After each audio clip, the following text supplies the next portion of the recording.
అస్సలాముఅలైకుం everyone. ఈరోజు మా అమ్మ వాయిస్ ఓవర్ చెప్పిన ఈ వీడియో చూడండి. ఒక ఆలోచన చేస్తే రోజు ఏంది చికెన్ మటన్ అని ఇంకా పచ్చిమిరకాయలు ఒలిచిచ్చి అంగడి పోయి మెంతాక ఒక పలకలాకు వసుకాకు అటు ఉంటే తీసుకొని వచ్చిన.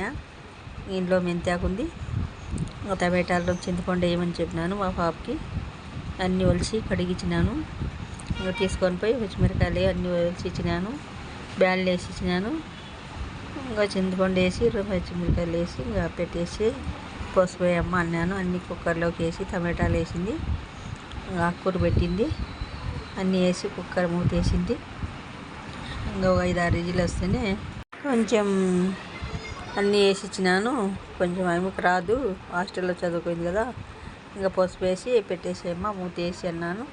తర్వాత రొంత టేస్ట్ వస్తుందని 2 జీలకర్ర వేసి కొంచెం మంచిగా వేసింది. ఇంకా మూత వేసి పెట్టేసింది. ఇంకా రామి తర్వాత వేసింది. ఇంకా ఫుల్ మధ్యాహ్నం ఇంకా టీ బిస్కెట్ తింది. ఎల్లిపాయలు వచ్చి ఇచ్చినాను.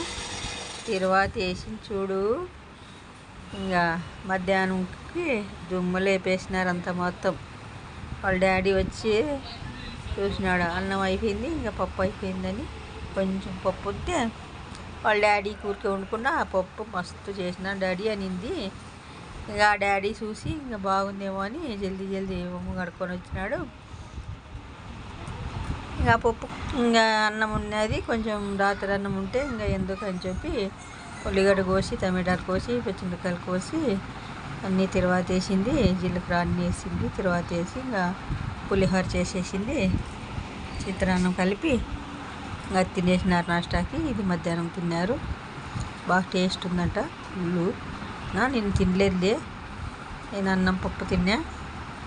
వాళ్ళు తినేసినారు. బాగా పులుసు చేసి నిమ్మకాయ పులుసు చేసి మిర్చి వేసింది, టమాటా వేసింది, జీలకర్ర వాళ్ళు వేసి ఇంకా చిత్రాన్నం రాత్రి అన్నం ఉంటే కలిపేసింది. ఇంకా చిత్రాన్నం చేసుకొని తిన్నారంతా. వాళ్ళ డాడీ వాళ్ళు అంతా కూర్చొని తిన్నారు, చెల్లి తన అంతా. ఇంకా పప్పు అన్నం చేసింది. అది మధ్యాహ్నంకి క్లీన్ చేసినారు, కొంచెం పెట్టింది. వాళ్ళ డాడీకి చెప్తుంది, బాగా చేసినాను నేను పప్పు వద్దు అంటే. వాళ్ళ డాడీ రాత్రి చూసినాడు. వాళ్ళ దానికి ఏం చేసింది, కొంచెం నీళ్ళుగా వేసి కలిపింది, గట్టిగా చేసింది. అది తిట్టినాను నేను. అది మళ్ళీ ఏం చేసింది, తర్వాత రాత్రి కొంచెం అయింది, మళ్ళీ ఏంది వండాలా అని చెప్పింది. కొంచెం నీళ్ళు వేసి మళ్ళీ కలిపించింది. ఇదేనమ్మా పప్పు చేసింది ఎందుకు అన్నాడు వాళ్ళ డాడీ.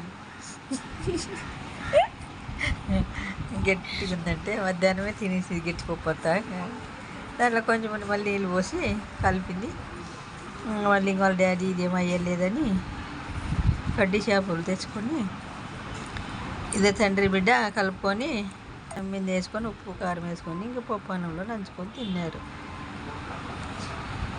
తిని మళ్ళీ 4 మామిడి పండ్లు తెచ్చుకున్నారు, కడుక్కొని బాగా కోసుకొని తిన్నారు. మళ్ళీ జీలకర్ర ఆవాలా అన్నీ వేసి తిరువాత వేసేసింది. ఇంకా అయిపోయింది. రామింది పప్పు తిరువాత వేసింది, గట్టిగా తిరువాత వేసేసింది చిగురు పప్పు మాదిరి. ఇంకా ఇది బాగా రుచి ఉందని మధ్యాహ్నం తినేసినారు, బాగా తినేసినారు. ఇంకా మళ్ళీ రాత్రి నైట్కి కొంచెం టేస్ట్ తక్కువ అయిపోయిందని మళ్ళీ రాత్రి చేపలు ఉంటే కడ్డీ చేపలు వేయించుకొని తిరువాత వేసింది. పప్పు బాగా వేసింది. తర్వాత ఎల్లిపాయలు వేసి కరివేపాకు వేసి పచ్చికరివేపాకు మిరపకాయలు అన్నీ వేసి తిరువాత వేసింది. పోగు పెట్టింది, వేసింది పోగు. ఇంకా ఏం చేస్తాం, అయిపోయింది అది. మళ్ళీ రాత్రి 2 చేపలు వేయించుకొని కడ్డీ చేపలు నంచుకొని ఉప్పు కారం కలుపుకొని తిన్నారు. అయిపోయింది. మామిడి పండ్లు కోసుకొని తిన్నారు. ఇంకా అంతే. ఇది మా అమ్మ వాయిస్ ఓవర్ చూసారా. జజాకల్లా ఖైర్. Thanks for watching our YouTube channel. Please subscribe and support. Allah Hafiz.